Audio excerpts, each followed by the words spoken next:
Line पढ़ते हैं। If a line is drawn parallel to the one side of a triangle, तो सबसे पहले हम एक ट्रायंगल बनाते हैं। चलिए सबसे पहले ट्रायंगल बना लिया।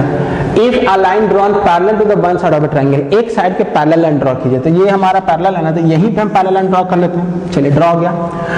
To intersect the other side, intersect the other side कर लिया, एक साइड से स्टार्ट किया, इंटरसेक्ट द अदर साइड कर लिया, ठीक है। इन डिस्टिंक्ट पॉइंट, ये इसका डिफरेंट पॉइंट, देखो ये पॉइंट और ये पॉइंट, तो अलग अलग पॉइंट पे डिफरेंट किया ना, कितना अच्छा से दिखा हुआ है। ए लाइन ड्रॉ किया गया, तो लाइन ड्रॉ किया गया एक लाइन के पैरेलल, एक लाइन के पैरेलल एक लाइन ड्रॉ किया गया, और ये वाला लाइन अदर टू साइड को दो डिफरेंट डिफरेंट पॉइंट पे काट रहा है, एक इस पॉइंट पे कट कर रहा है, एक इस पॉइंट पे कट कर रहा है ना। ये बोला कि दो डिस्टिंक्ट पॉइंट पे क्या करेंगे, cut at intersected two distinct point. उसके बाद क्या बोला, then the other two side, जो इसके अलावा ये दोनों साइड है, then the other two side जिसके पैरेलल नहीं लिया गया है, the other two side are divided in the same ratio. तो ये जो साइड है इन दोनों को सेम रेशियो में डिवाइड करता है। ये जो डिस्टिंक्ट पॉइंट है, वो जो पॉइंट है वो पॉइंट साइड को सेम रेशियो में क्या करता है, डिवाइड करता है। सेम रेशियो में डिवाइड करने का मतलब, अगर हमारे पास ये ए है, ये बी है, ये सी है, ये डी है और ये हमारा ई है ना। एबीसीडी हम लिख दिए यहाँ पे, है ना। एबीसीडी हम क्या कर दिए यहाँ पे लिख दिए। यहाँ पे सबको तो क्लियर है ना बच्चों, इसको थोड़ा सा और इधर कर लेते लोग, है ना। ये सी है ना, सबको क्लियर है, कोई दिक्कत नहीं। तो सी है, तो हमारे पास क्या करना है इसमें कि जो हमारा जो स्टेटमेंट है वो कह रहा है कि अगर two side divide in the same ratio, ये दोनों जो साइड है वो हमारा सेम रेशियो में डिवाइड हो रहा है। सबसे पहले हमारा क्या था बच्चों, स्टेटमेंट। स्टेटमेंट क्लियर है वो आपको, यानी कि स्टेटमेंट एक बार फिर समझिए इसको आप। एक ट्रायंगल है, एक ट्रायंगल में अगर हम किसी साइड के पैरेलल अगर एक लाइन बनाते हैं, तो वो लाइन जिन दो पॉइंट पे कट करेगा, जिन दो पॉइंट पे कट करेगा, वो दोनों पॉइंट वो दोनों साइड को सेम रेशियो में डिवाइड करेंगे। वो दोनों पॉइंट, डिस्टिंक्ट पॉइंट जो पॉइंट है वो पॉइंट साइड को सेम रेशियो में डिवाइड करेंगे।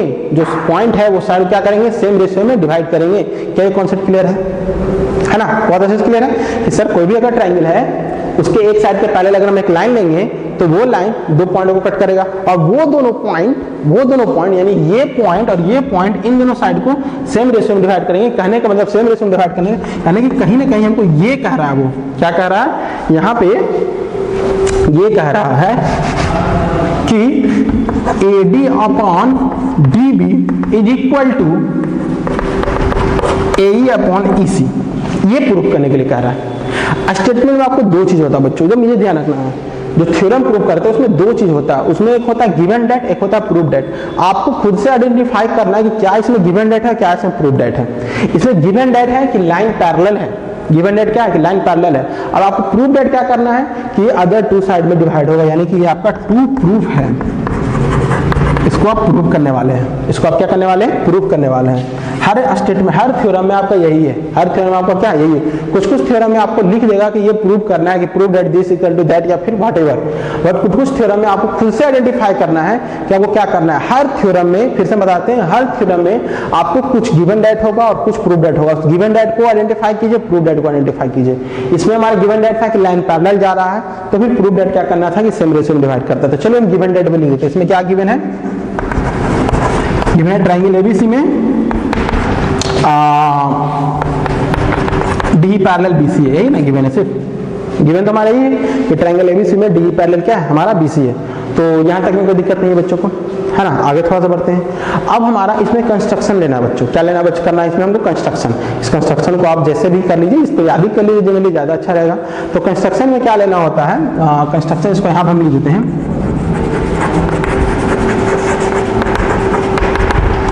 कंस्ट्रक्शन देखिए क्या होगा, कंस्ट्रक्शन में हमारा होगा कि हम लोग लेंगे दो परपेंडिकुलर ड्रॉ करेंगे। हम लोग क्या करेंगे, दो परपेंडिकुलर ड्रॉ करेंगे। एक AD से M की तरफ परपेंडिकुलर ड्रॉ करेंगे, एक AD परपेंडिकुलर, सॉरी D से ना करें, यहाँ पे लिखिए M और देखिए यहाँ पे N, है ना। दो परपेंडिकुलर ड्रॉ करेंगे जिसको हम कुछ इस तरह से मेंशन कर देते हैं, DM परपेंडिकुलर AE और EN परपेंडिकुलर AD। हम दो परपेंडिकुलर लाइन ड्रॉ कर ली, है ना।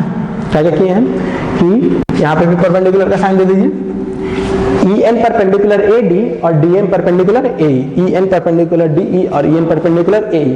अब हमें क्या करना है, चलिए सबसे पहले स्टेटमेंट क्लियर है, फिगर क्लियर है, गिवन डेट क्लियर है, प्रूफ डेट क्लियर है, इसको बॉक्स बनाना है, बॉक्स बना लेते हैं, है ना। कंस्ट्रक्शन क्लियर है, सब कुछ क्लियर है। अब मेरा काम आया प्रूफ करने का, जो कि सबसे मोस्ट इंपॉर्टेंट पार्ट है, जो कि हमारा क्या है, सबसे मोस्ट इंपॉर्टेंट पार्ट है प्रूफ करने का। तो चलिए हम लोग प्रूफ पे आते हैं। तो हम अब ले रहे हैं प्रूफ। हम लोग अब क्या करेंगे, प्रूफ करेंगे। हम लोग क्या करेंगे, प्रूफ करेंगे। तो अब आपको अच्छे समझना, यहाँ तक आपको समझिए कि एक क्वेश्चन का ही पार्ट है, ये क्वेश्चन ही इतना तक था। ये आपका क्या है, क्वेश्चन का ही पार्ट है, इतना तक आपको क्वेश्चन ही था। अब हम लोग इसका क्या करने वाले हैं, प्रूफ करने वाले हैं। तो चलिए इसमें अगर हम डायरेक्ट बात करें तो डायरेक्ट हम ले लेते हैं ट्राइंगल का एरिया निकालते हैं। हम लोग क्या करते हैं, ट्राइंगल का एरिया निकालते हैं। तो अगर ट्राइंगल का एरिया निकालते हैं, हम ट्राइंगल का एरिया ADE का निकालते हैं। किसका निकालते हैं, ट्राइंगल का एरिया ADE। वो भी क्यों होने वाला वो भी हम बताएंगे। तो हम चलो आज स्टार्टिंग बताते हैं आपको। आपको चाहिए AD और DB। आपको क्या चाहिए, AD और DB, वो भी डिवाइड में चाहिए आपको। AD और DB चाहिए, वो भी आपको डिवाइड में चाहिए। तो डिवाइड में कब ले सकते हैं, जब कुछ ना कुछ हमको लेना पड़ेगा। तो कुछ ना कुछ लेना पड़ेगा, तो हम क्या लेते हैं, ट्राइंगल ADE ले लेते हैं और DBE ले लेंगे। इसको भी हम लोग ऐसे मैच कर देते हैं, ठीक है। अब ध्यान दीजिए, अब हम ले रहे हैं एरिया ऑफ ट्राइंगल ADE। अब बताओ बच्चों, एरिया ऑफ ट्राइंगल ADE क्या हुआ है, ट्राइंगल का एरिया क्या होता है, 1/2 इंटू बेस इंटू हाइट। अगर ADE की बात करें तो ADE में हमारा बेस क्या है, AD है, और परपेंडिकुलर क्या है, EN है। हमेशा ध्यान रखना है आपको बच्चों, परपेंडिकुलर बेस किसे कहते हैं। अगर अब ये ट्राइंगल लेते हैं, मान लीजिए ये हमारा ट्राइंगल है, तो इसमें आप बताइए तो बेस कौन सा है। आपसे हम पूछते हैं बेस कौन सा है, तो बहुत लोग बच्चे कहेंगे BC बेस है। तो बच्चों ध्यान रखना है कि BC बेस नहीं है। जब यहाँ पर परपेंडिकुलर ड्रॉ नहीं है, इसका मतलब हमारा कोई भी साइड बेस हो सकता है। हमारा AB भी बेस है, हमारा BC बेस हो सकता है, हमारा AC बेस हो सकता है। जब हम इसे परपेंडिकुलर ड्रॉ कर देते हैं, अगर हम यहाँ पर परपेंडिकुलर ड्रॉ कर दिए, तब हमारा बेस AB है। हमारा बेस क्या है, AB बेस है। जनरली हम लोग नीचे ही परपेंडिकुलर ड्रॉ करते हैं, इसलिए हम लोग नीचे ही बेस लेते हैं। तो हमारा परपेंडिकुलर क्या हो गया, BC हो गया। यानी हम लोग बेस को तब तक डिफाइन नहीं कर सकते हैं जब तक हमारे पास परपेंडिकुलर नहीं बना हुआ हो, एल्टीट्यूड नहीं बना हुआ हो। अगर एल्टीट्यूड नहीं बना है तो हमारा तीनों का तीनों बेस है। अगर एल्टीट्यूड बन गया है तो जिस पर एल्टीट्यूड बना है वो हमारा बेस है। तो अगर हम ट्राइंगल ADE की बात करें तो ADE में हमारा यहाँ पर परपेंडिकुलर बना हुआ, तो ये हमारा बेस ले सकते हैं। फिर कहिएगा कि सर यहाँ भी तो परपेंडिकुलर बना बेस, तो इसी को भी ले सकते हैं। तो हम लोग अगले बार में उसी को लेंगे, अगले बार में हम लोग उसी को लेंगे, लेकिन अभी हम फिलहाल इसको लेते हैं। यानी AD बेस है और NE क्या आपका परपेंडिकुलर है। AD बेस है, NE क्या परपेंडिकुलर है। तो अगर हम यहाँ पे ध्यान दें, 1/2 इंटू AD इंटू NE, कोई दिक्कत नहीं है, ठीक है। चलिए ये हमारा हो गया ट्राइंगल ADE का। अगर हम DBE का ट्राइंगल निकालें, DBE का एरिया निकालें, तो हमारे पास क्या होगा, एरिया ऑफ ट्राइंगल DBE। अब यहाँ पे एक बात ध्यान रखिए, इसके पास तो बेचारा के पास तो परपेंडिकुलर है भी नहीं, परपेंडिकुलर नहीं ना इसके पास। तो थोड़ा सा ध्यान देने वाली बात है बच्चों, अगर आपके पास ये ट्राइंगल है और ये परपेंडिकुलर है तो बेस इंटू हाइट आप लिख दिए। लेकिन अगर आपके पास यही हाइट यहाँ पे आ गया तो भी तो आपका बात बराबर ही है ना। आप इसको लिखिए या फिर इसको लिखिए, बात तो बराबर है। या फिर हम हाइट को यहाँ पे लिख दिए, तो हाइट अगर आगे पीछे हो जाए उसका प्लेस तो कोई फर्क नहीं पड़ता है, तो वो हाइट हमारा हाइट ही रहेगा। अगर हम लोग ऑब्टूस एंगल ट्राइंगल की बात करें, ये हमारा ऑब्टूस एंगल ट्राइंगल है, तो इसका हाइट हम जब भी बनाएंगे तो ट्राइंगल के बाहर ही बनेगा। ऑब्टूस एंगल ट्राइंगल का हाइट अगर हम जब भी बनाएंगे तो वो ट्राइंगल के बाहर ही बनेगा। तो इसका अगर हम हाइट इधर बना दिए, चलिए यहाँ से हम हाइट ले लिए, यहाँ से अगर हम हाइट मेंशन करते हैं, इसको डॉटेड लाइन से हम इंक्लूड किए, तो ये जो हाइट हो गया, ये तो यही ना हमारा हाइट कहलाएगा। तो हाइट को अगर हम यहाँ पे लें या फिर यहाँ पे लें या फिर यहाँ पे लें, हाइट हमारा चेंज नहीं होता है, हाइट हमारा चेंज नहीं होता। यानी कि हमारे ये हमारे एक पैरेलल लाइन के अंतर्गत हाइट आ गया, तो हाइट आगे पीछे हमारा ट्रायंगल से अलग भी हो सकता है, हाइट ट्रायंगल से अलग भी हो सकता है। तो यहाँ देखने वाली बात क्या है बच्चों, कि अगर हम DBE का बात कर रहे हैं तो हाइट इसका बाहर बना हुआ है।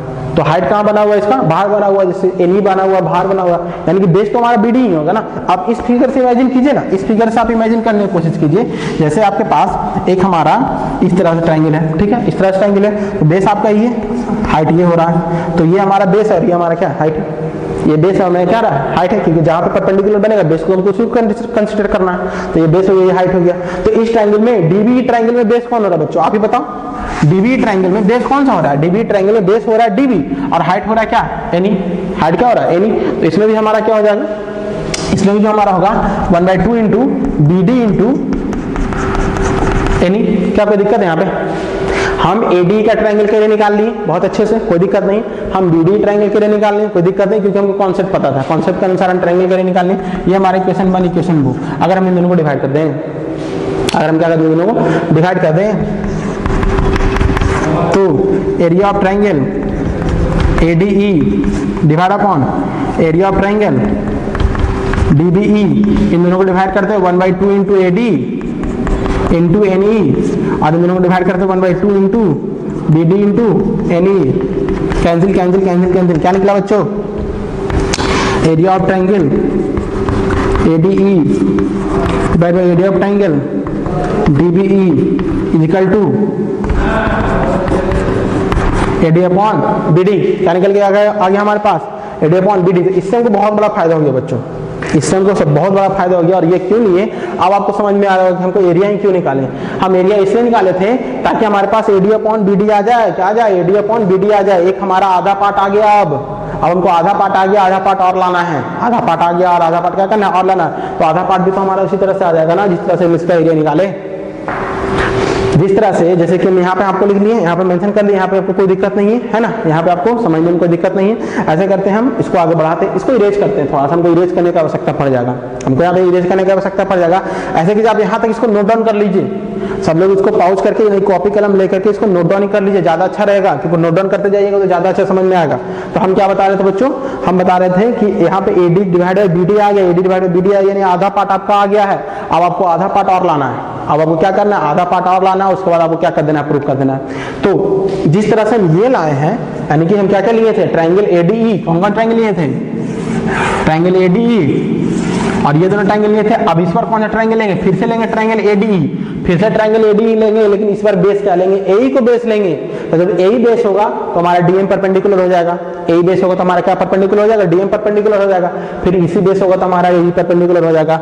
ऐसा करते हैं, ये तो आप लिख लिए, हम इसको इरेज करते हैं, हम इसको थोड़ा समय के लिए इरेज करते हैं। तो इरेज आपके लिए होगा, मेरे लिए तो हम इसी पे रिटाइट कर सकते हैं। तो हमारा AD ही रह जाएगा, और हमारे पास यहाँ पे होगा क्या?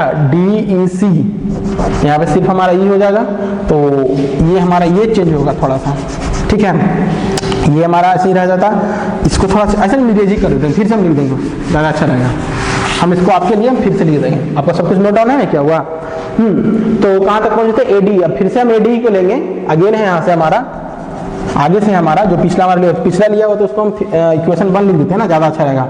Area of triangle ADE divide by area of triangle BDE equal to आ चुका है हमारा AD अपॉन BD। यहाँ तक हम ले आए हैं, ये हमारा यहाँ तक हम काम कर चुके हैं। हाँ, आगे भी किए ना।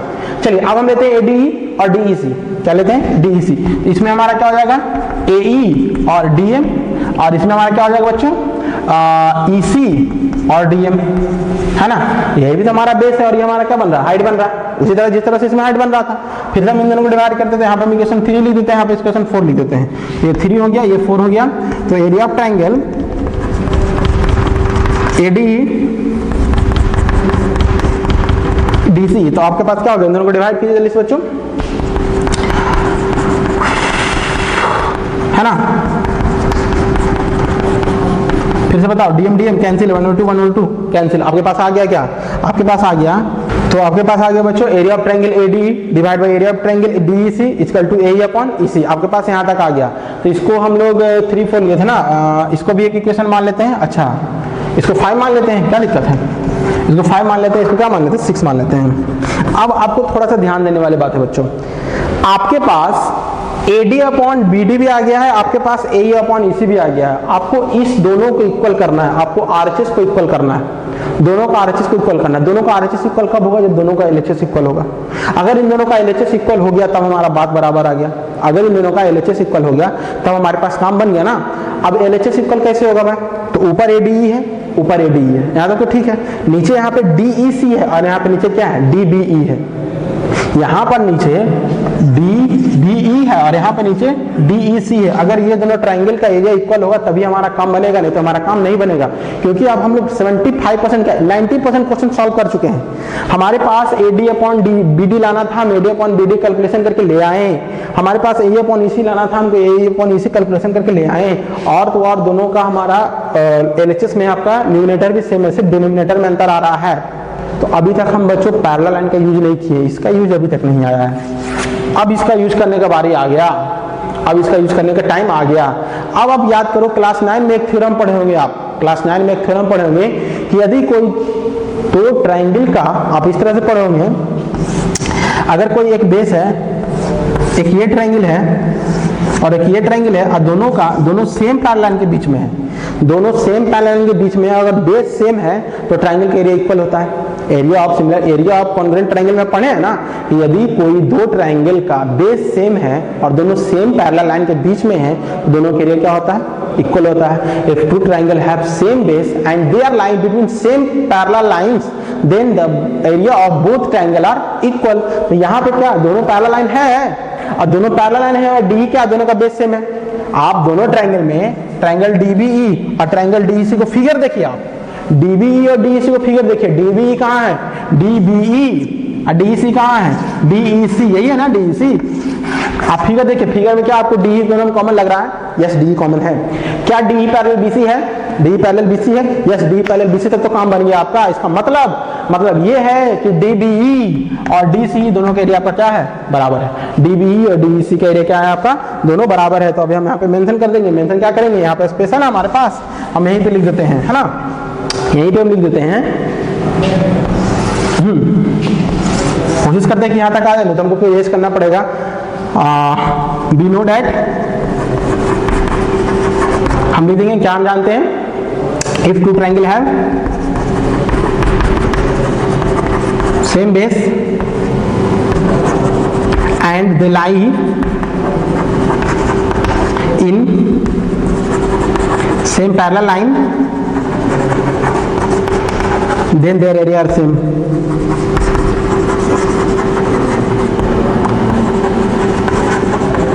then their area are same। अगर कोई भी दो ट्राइंगल का बेस सेम है और दोनों सेम पैरेलल लाइन के बीच में लाई कर दोनों एरिया सेम होगा, तो हम लिख सकते हैं so area of triangle BDE equal to area of triangle DEC। अब दोनों का तो ट्राइंगल इक्वल हो गया, अब दोनों का तो ट्राइंगल क्या हो गया? इक्वल हो गया। तो हम क्या करते हैं, इसके जगह पे हम इक्वेशन 5 में हम क्या करेंगे? चेंज करने वाले हैं। ध्यान देखिएगा इक्वेशन 5 में क्या चेंज करने वाले हैं। ऐसा करते हैं, हम इसको इरेज करते हैं। हम आप लोग लिख लिए हैं ना, हम इसको इरेज ही कर देते हैं, ज्यादा अच्छा रहेगा। इसको हम इरेज करते हैं, तो हम लिखते जाइए सारा कुछ। इसको इरेज कर दिए। तो अब हम क्या करते हैं, इसमें हम दो ट्राइंगल का इरेज चेंज हुआ। अब हम देखिए क्या आंसर लिखाएंगे। पुट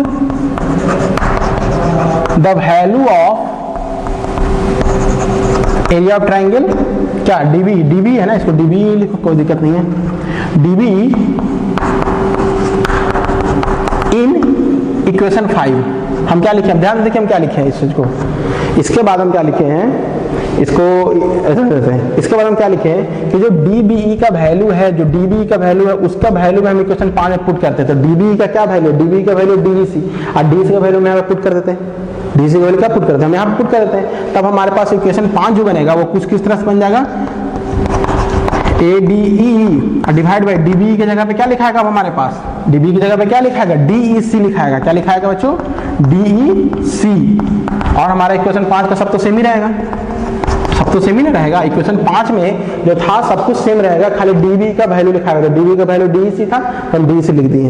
अब हमारे पास क्या है? अब ध्यान देना है। अब मान लीजिए इसको हम इक्वेशन 7 भी मान लेते हैं, आगे कर देते हैं, इक्वेशन 7 कर देते हैं। तो 6 और 7, अब 6 और 7 का LHS देखिए, क्या 6 और 7 का LHS बराबर है?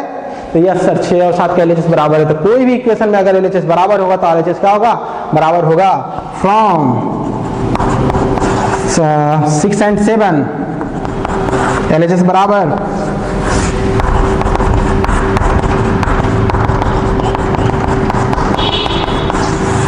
RHS बराबर। क्या क्लियर है सब बच्चों को? एक बार और हम समझने की कोशिश करते हैं कि हम क्या क्या किए हैं इसमें। क्या क्या किए हैं इसको हम लोग फिर समझ लेते हैं। सबसे पहले हमारे पास क्या आता है, थेल्स थ्योरम। थेल्स थ्योरम का स्टेटमेंट क्लियर है, बहुत अच्छे से क्लियर है। क्या है स्टेटमेंट सर? तो sir if in a triangle a line drawn parallel to the third side then it intersect other two side at two different point and these two point divide the other two side into the same ratio। वही चीज लिखा हुआ है, clear है। अब हमारे पास इसका figure बना लिए कि सर डी पैरेलल बीसी है, हम ले लिए और डी और ई पर इंटरसेक्ट कर रहा है। अब डी और ई जो है वो इस साइड को सेम रेशियो में डिवाइड कर रहा है, यानी सेम रेशियो में कहने का मतलब AD upon DB equal to A upon EC. हम पहला काम क्या किए, पहला काम किया कि इसको कंस्ट्रक्शन कर दिए। पहला काम क्या कर दिया बच्चों, इसमें हम कंस्ट्रक्शन कर दिए। थोड़ा सा पावर ऑफ हो गया, चलिए चलेगा अभी कुछ मिनट। तो हम सबसे पहले इसमें क्या किया बच्चों, कंस्ट्रक्शन कर दिए। कंस्ट्रक्शन में हम क्या किए, तो हम क्या लिए, एडी पे डीएम पैरेलल एई, जो डीएम है वो एई पे परपेंडिकुलर ले लिए और ईएन परपेंडिकुलर ईडी, और ईएन पे परपेंडिकुलर क्या ले लिए, ईडी ले लिए। अब हम क्या काम किए, हम ट्रायंगल एडी का एरिया निकाले। तो एडी का एरिया क्या होता है, 1/2 इंटू एडी इंटू एनी। फिर हम बीडी का एरिया निकाले 1/2 इंटू बीडी इंटू एनी। अब एनी एनी कट गया, 1/2 कट गया, खाली एडी अपॉन बीडी बचा। ठीक है, एडी अपॉन बीडी बचा, यहाँ तक काम कर लिए। फिर हम तुरंत हम एडी ट्रायंगल और एईसी का ट्रायंगल निकाले। इसका एरिया निकाले थे, किसका एरिया निकाले थे, एडी और डीईसी का एरिया निकाले थे। दोनों फिर क्या कर दिए, डिवाइड कर दिए। आप लोग लिख चुके थे ना, आप लोग जो लोग नहीं लिख चुके वीडियो पॉज करके फिर से रिप्ले करके देख लीजिएगा, सारा लिखा हुआ होगा। तो एडी और डीईसी को हम फिर से कर दिए यहाँ पे। तो एई हमारा क्या हो गया, एई और ईसी लिखा गया यहाँ पे, कोई दिक्कत नहीं यहाँ पे। एईसी हो गया, इसको डिवाइड किया। तो उसके बाद हम लोग ये जाने कि हम यहाँ से एडी डिवाइड बाई बीडी सही है, एई डिवाइड बाई ईसी सही है। अब इन दोनों को हमको इक्वल लाना है। हम लोग क्या करना है, इन दोनों को इक्वल लाना है। इक्वल कैसे आएगा, क्योंकि एडी एडी सेम है, अगर डीईसी और डीबी बराबर होगा तो इक्वल आ जाएगा। तब हमारे पास तुरंत दिमाग काम किया कि अरे ये दोनों लाइन तो पैरेलल है, और पैरेलल है तो क्लास 9 में पढ़े हैं कि यदि कोई triangle, two triangle have same base, if two triangle have same base and they are line same parallel line, then the area of both triangle are equal, then the area of both triangle are equal. अब तो दोनों triangle का area equal हो गया। तो अब क्या किए, अब हम क्या किए, डीबी का वैल्यू क्या पुट कर दिए, डीसी पुट कर दिए। क्यों, क्योंकि दोनों का वैल्यू सेम है, क्यों, क्योंकि दोनों का वैल्यू सेम है। अब जब दोनों का वैल्यू सेम है तो डीबी की जगह पे हम डीसी पुट कर दिए, डीबी की जगह पे हम डीसी पुट कर दिए। तो ये इक्वेशन चेंज होकर कुछ इस तरह से आ गया। और इसको जब हम कंपेयर किए तो देखिए अरे एलएचएस तो दोनों बराबर है, AD AD DC DC, AD AD DC DC. तो जब एलएचएस बराबर है तो क्या आरएचएस आपस में बराबर होगा, आरएचएस आपस में बराबर होगा। तो यस सर, आरएचएस आपस में बराबर होगा। तो आरएचएस हमारा बराबर होगा, क्या आ जाएगा, ये आ जाएगा, आरएचएस बराबर हो क्या आ जाएगा हमारा ये।